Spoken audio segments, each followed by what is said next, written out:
I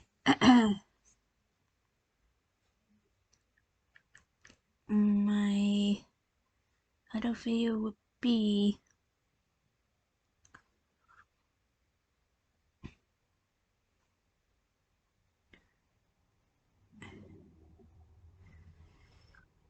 let's do top 3 stories that sound fake but are 100% real.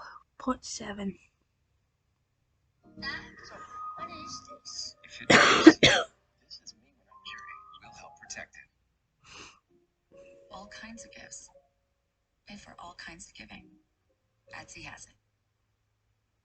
Sometimes the truth is stranger than fiction, and today we're going to look at 3 stories that demonstrate that. But before we get into those stories, if you're a fan of the strange, dark, and mysterious delivered in story format, then you've come to the right channel because that's all we do, and we upload 3 or 4 times every week. So if that's of interest to you, the next time you arrive at a 4-way intersection at the same time as the like button, politely allow them to go, and then as soon as they do, immediately T-bone them. Also, please subscribe to our channel and turn on all notifications so you don't miss any of our weekly uploads. Let's get into today's story.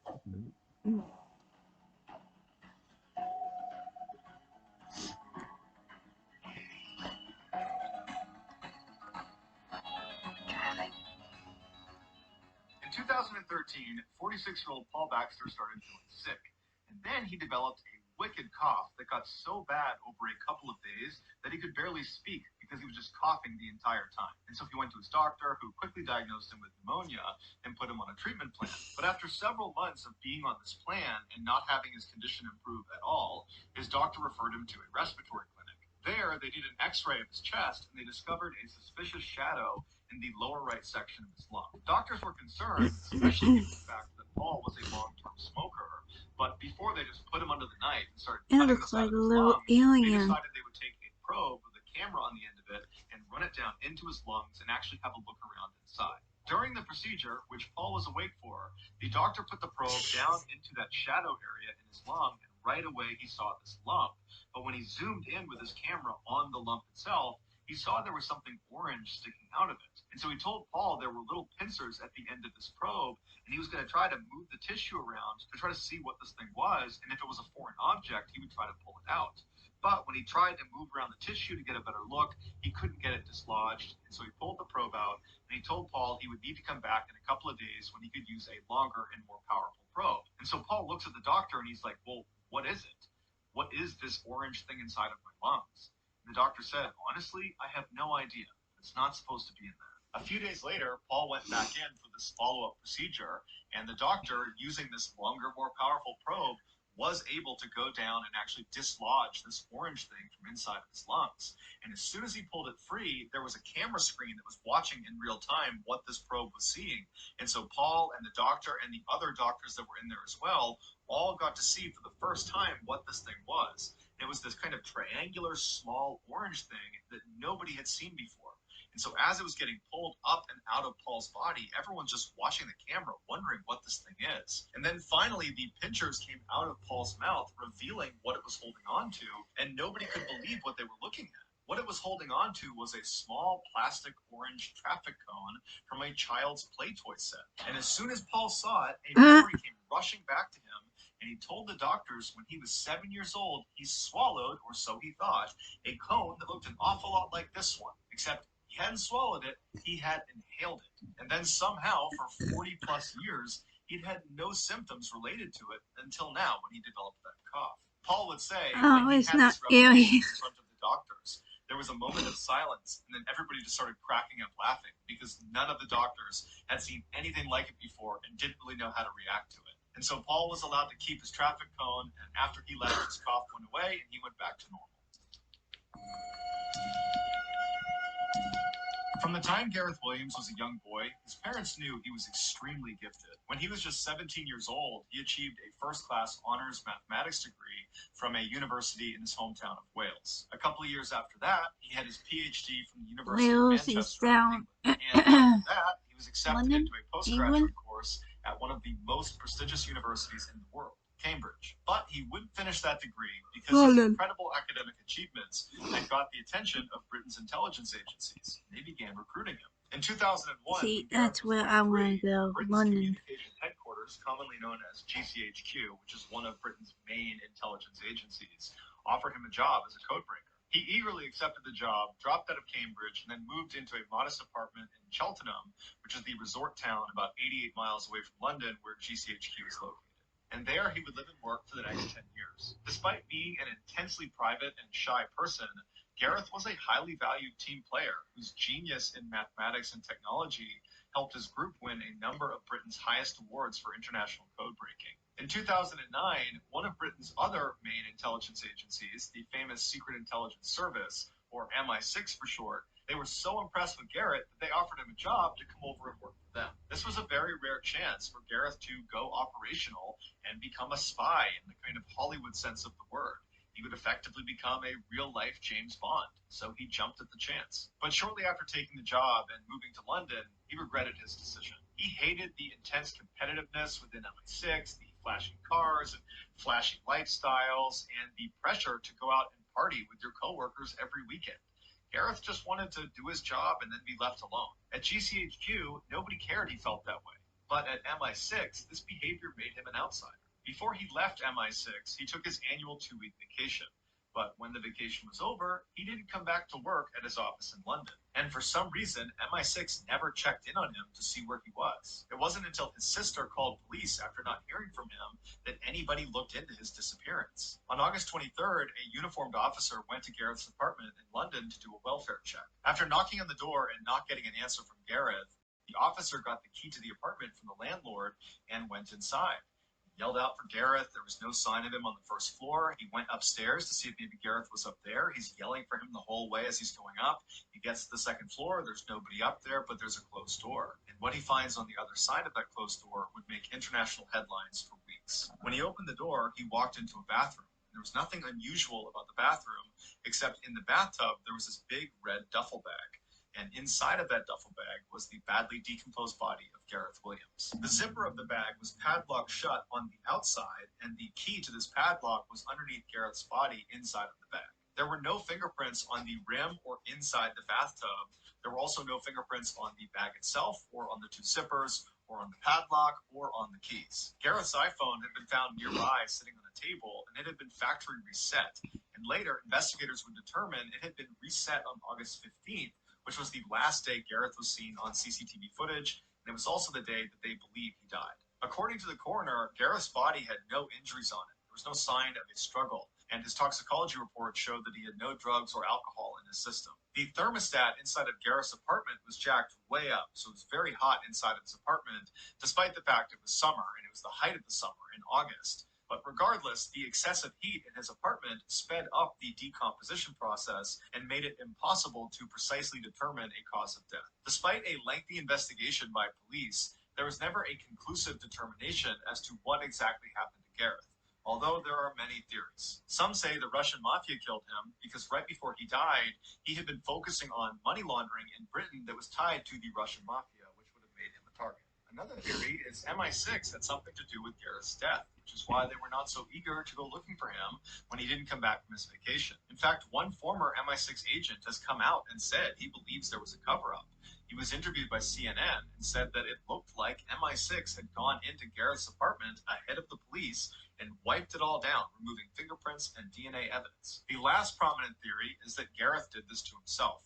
It was discovered that he made occasional online visits to bondage sites, and at least one time he'd had to yell out to his landlord to help get him out of his bed because he had tied his wrist to the bed frame and couldn't get himself undone. But when two experts who were a part of the investigation attempted to put themselves inside of a similar-sized duffel bag and lock it with the padlock on the outside, they couldn't do it despite trying 400 times. And even if Gareth could have somehow physically got himself inside of this bag and locked it from the outside, how could he have done that without leaving fingerprints all over the bag, all over the lock, the zippers, all over the tub? Because when he was found, he didn't have gloves on. Ultimately, despite the red flags, Gareth's death was determined to be probably an accident and was closed 3 years. You having your kind of holiday is our kind of holiday.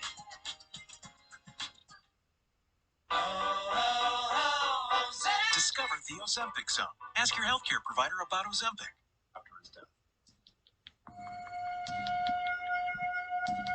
On the afternoon of April 10th, 2018, 16-year-old Kyle Plush had just finished classes at Seven Hills High School in Cincinnati, Ohio. He walked out the school's doors and began walking straight across towards the sophomore parking lot where his car, a minivan, was located. Although Kyle had suffered from a spinal cord injury at a young age, he had made a remarkable recovery. He not only walked after his injury, he ran.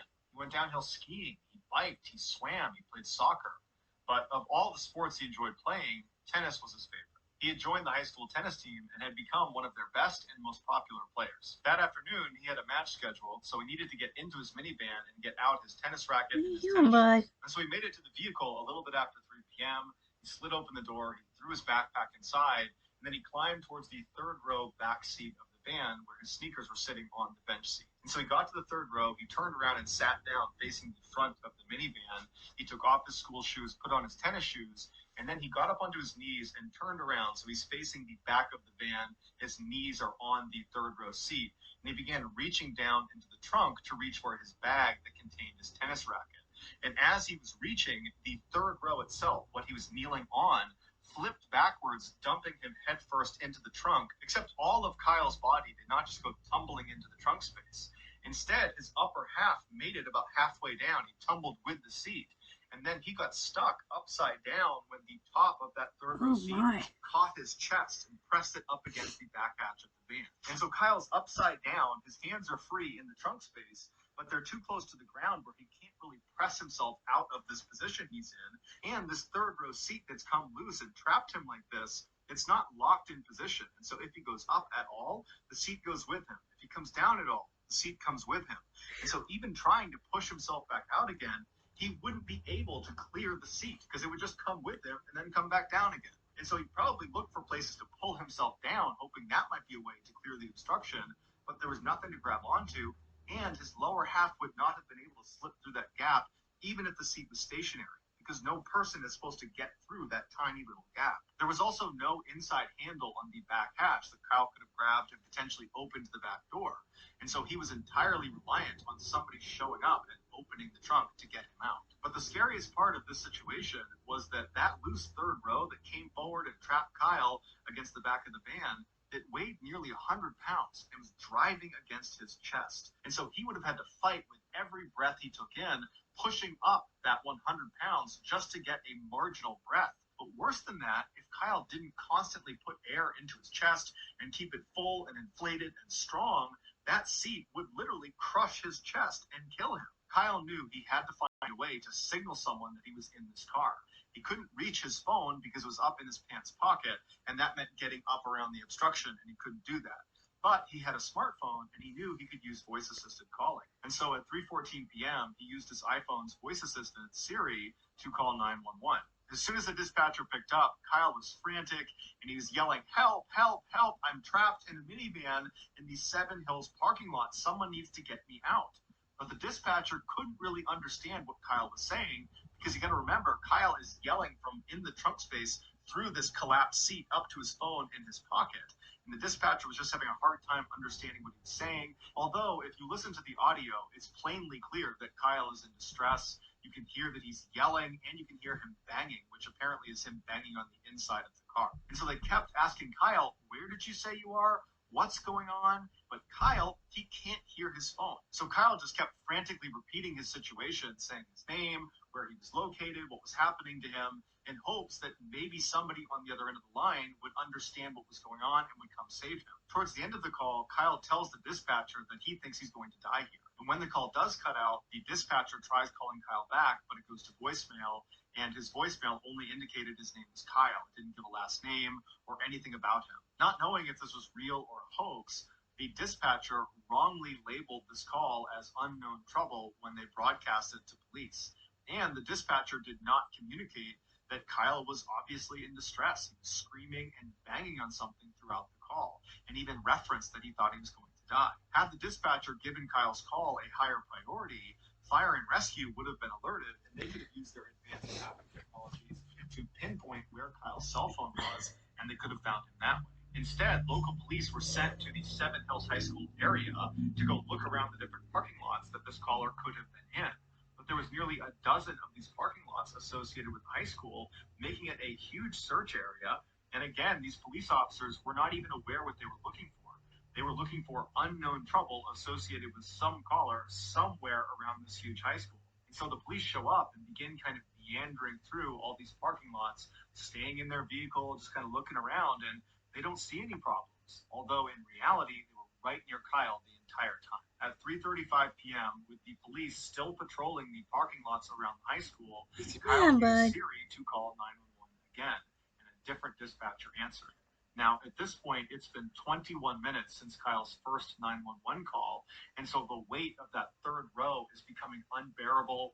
His voice is very weak, it's very faint. You can tell he has labored breathing, and every word is punctuated with a long silence as he tries to get out anything he can to try to help himself.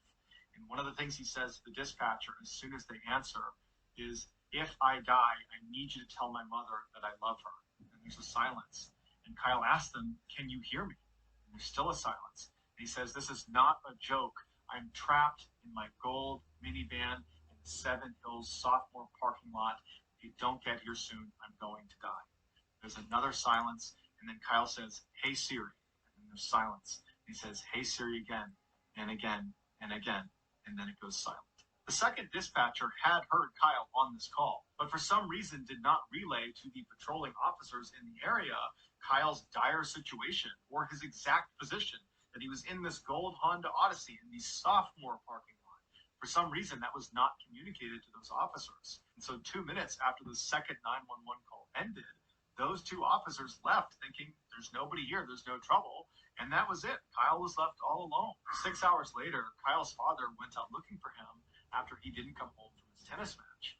And he found his son's minivan parked in the sophomore parking lot at the high school. And when he went up to it, it was too late.